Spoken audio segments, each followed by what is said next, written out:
آج ہم تلاوت کریں گے سورہ لہب کی۔ اعوذ باللہ من الشیطان الرجیم، بسم اللہ الرحمن الرحیم۔ تبت یدا ابی لہب وتب، ما اغنى عنه ماله وما كسب، سيصلى نارا ذات لهب،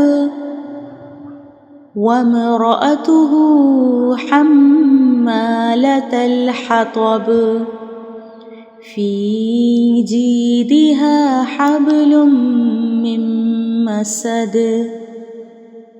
ترجمہ: ٹوٹ گئے ہاتھ ابو لہب کے اور وہ ہلاک ہو گیا، نہ کام آیا اس کا مال اور نہ وہ جو اس نے کمایا۔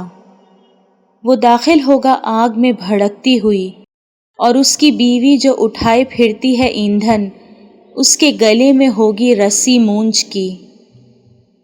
جزاکم اللہ خیرا کثیرا۔